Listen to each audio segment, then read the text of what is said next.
This video is brought to you by Ravenscraft Realty of Northeast Missouri. Oh, have I got a surprise for you guys. It's a very smoky surprise, and it requires ether to start when it gets below 60 degrees, and it rhymes with 70-20. When I say she's smoky and she doesn't like to start, I really mean it, because it's really smoky in here.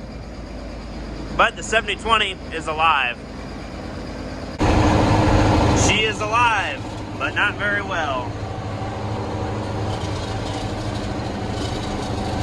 And the steering wheel, very cold, and the heater, not working yet. But it does work, I promise.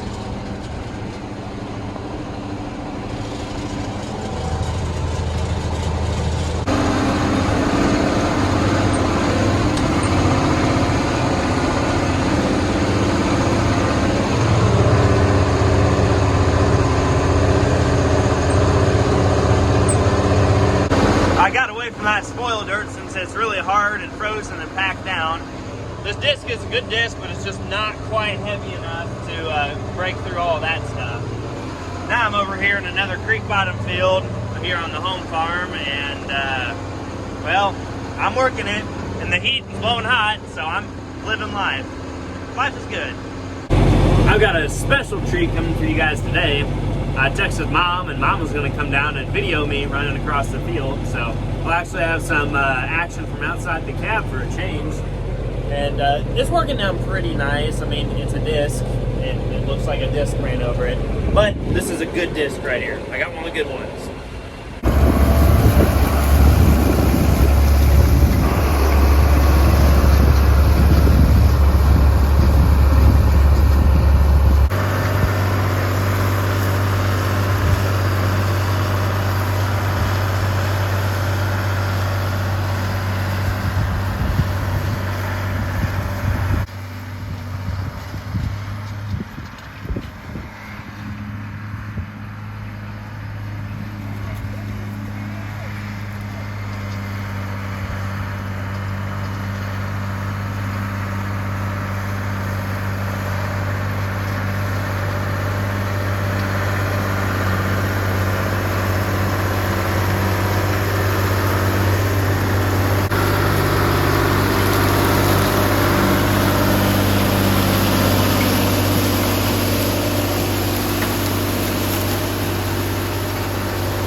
I'm going to do endros here on the part of the field that's in the bottom, because you do not want to disc the hill. It is nothing but rocks.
The heater in here works well enough that I'm tempted to go down to just a t-shirt. However, I've done my rows, and I'm going to pack it up and head back across the creek. And then I'm probably going to take the 9620RX and the Case IH disc ripper, go across the river, and start ripping in our big field by the interstate. Because that's actually quite a bit more important than this. Over the river, through the woods, back up the steep sides. See if I get a little bit more height out of the cylinders. Looks like I'm at my limit.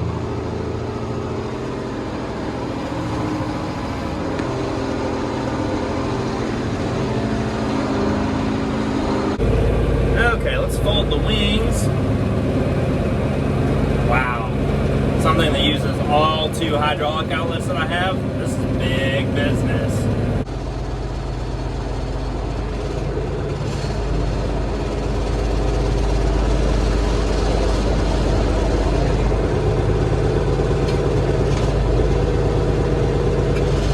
It's like it's trying to, but there we go.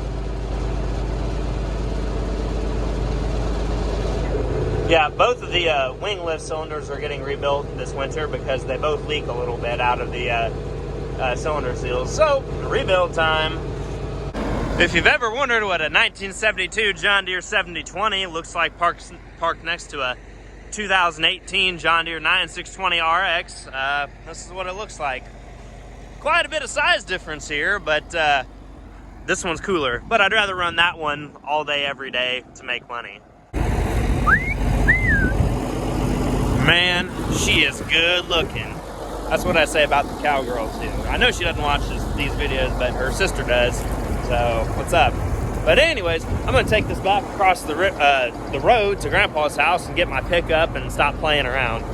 But you can play around just a little bit. But Rob will get on my case if I play around too much or if I leave tools out. But someone needs to do it. Keep me honest. And all the lights and all the warning lights work.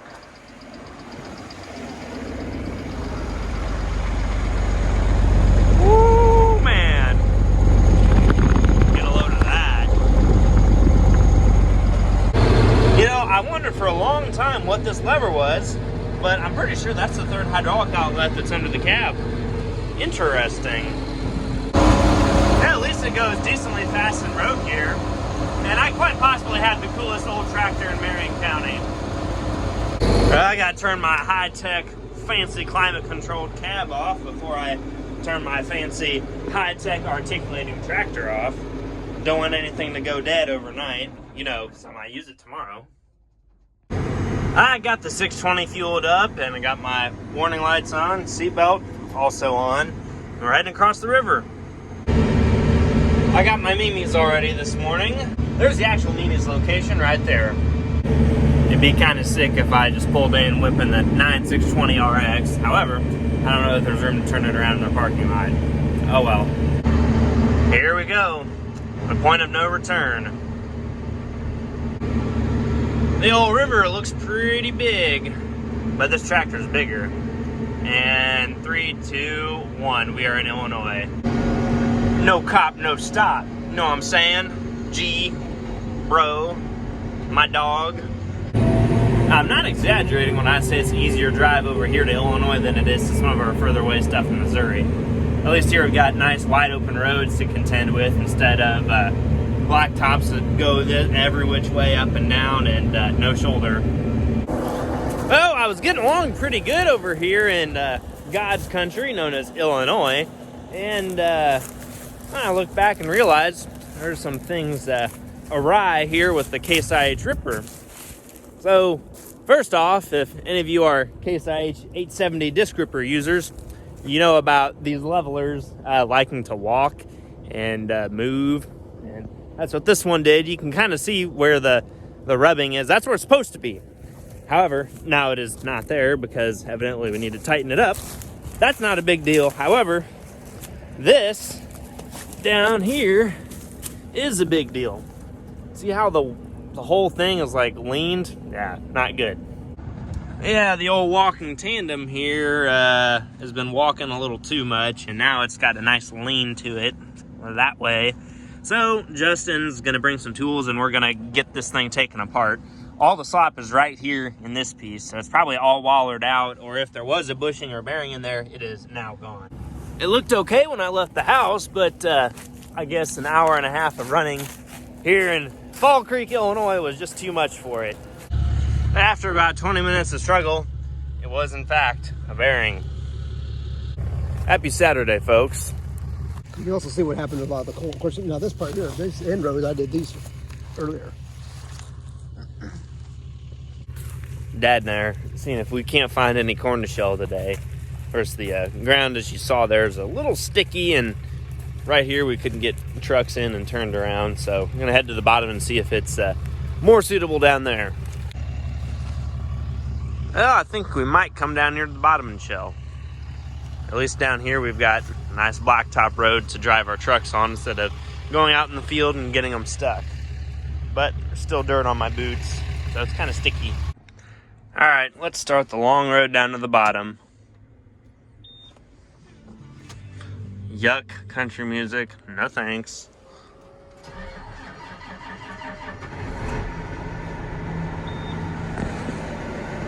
All right, let's get this carnival on the road. I think this is only the third or fourth load of the day, and this one's a 64,000 pound load, but thank goodness it's only going over there to the bins.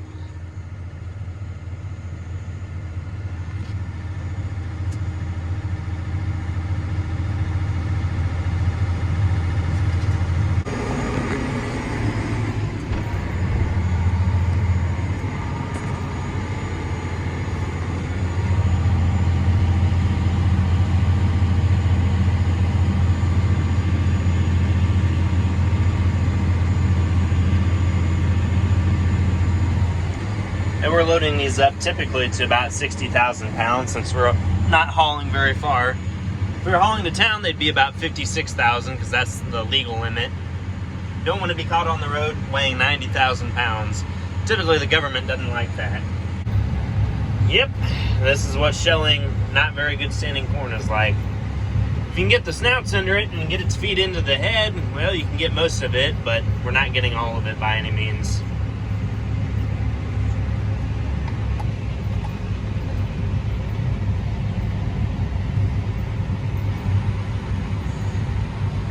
And here where it's standing good, well, you can go like 5 miles an hour. No problem. However, it's not standing that good everywhere. Like this right here. And this is all within a couple 100 feet of each other right here. It's only 4:35. However, it's, December. Now the sun's starting to go down, or it's starting to get dark pretty early in the day. And it's not quite as fun to shell corn when the sun's going down. And I took Justin's spot in the cart today, so he is Mr. Truck Driver now. Come on, Dad. It's awfully early to be turning the lights on. However, this means that I won the lights game.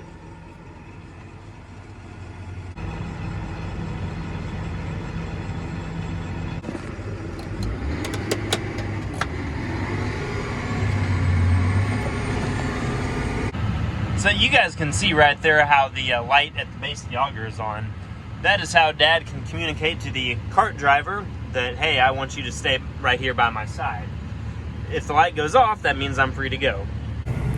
Every operation does it just a little bit different, and this is just how we do our stuff. That's not to say whether it's right or wrong, it's just what we do. We just finished this field here. We call it the North Blacktop Field, and about 54 acres here, and there's 40 acres in the Four Corners field, and finished that up earlier. Now, we're going to pack it up and go back up to the hill, or back up the hill, I should say. Shut you in the door there, where we were at earlier, and just doing that so we don't have to go up tomorrow morning. Put her in transport position. Oh boy. So when you flip that lever up, then you can put the auger all the way down. Wow. Okay, put my brights on, blinkers and everything. Of course, the seatbelt. You guys know me. I like to play it safe. All right, let's go.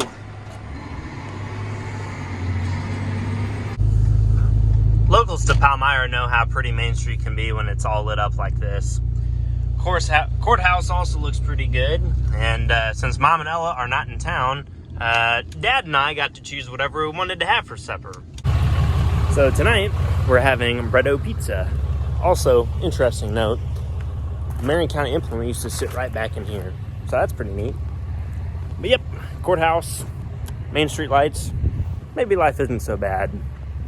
Let's go. Supper has been secured. It's just after 8 a.m. here on Sunday morning, and we're going to hit the corn shelling first thing this morning because, well, it's down pretty bad. I'll show you once we get there, but it's not going to go very fast, so the longer that we're out there, the better off we're going to be. Unfortunately, that means that I miss church, but I'm sure God would understand. You reap what you sow. Dad's feeding the livestock division, which is the 24 chickens that we have, and I'm going to go ahead and put fuel here in his truck. You know, harvesting in December isn't nearly as fun as harvesting in October. When I say down corn, this right here is what I'm talking about. So you can still see the rows. They're right here, but it's blown over. There's a couple different kinds of down corn. There's a down corn that's broke off, you know, a foot or two above the ground like this that still has an ear on it that we can get. Then there's the stuff that's broke off at the ground that we can't get. So I'd much rather have this than the other kind because the other kind makes zero money. This, at least, we're getting a little bit of it, or most of it, I should say. But it takes a long time to get anything done doing it this way.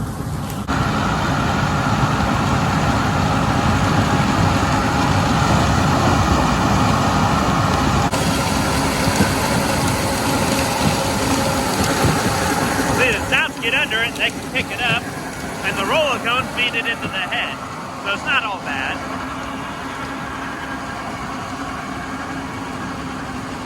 But now we're going like 2 miles an hour instead of 5.5 like we're used to going. And it takes a long time to get anything done. Actually, yesterday we packed up and went to the bottom because all the plant material out here is actually too wet to feed into the head. So I figured going and doing 80 acres somewhere else is better than getting 0 acres done here. But now we are actually under 1,000 acres of corn left, so yes!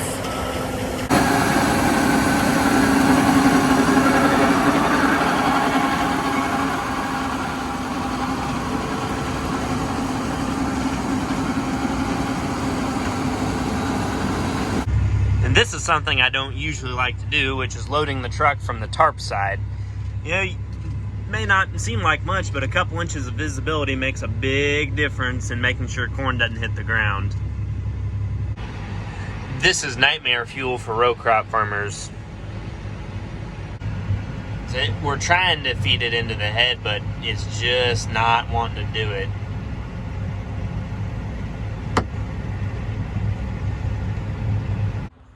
Man, this is one weird looking cow. That's a really odd looking deer. Hello.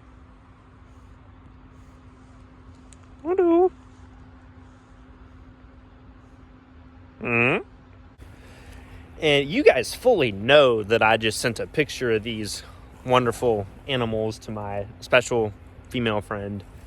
But yeah, so thank you all for helping me with my women's situation. I really appreciate it. Nay! Hello, horse. Alright, that's finally the end of this down corn, and now we only have one more farm of down horrendously corn. And then it's on to the bottom and hopefully some smooth sailing. I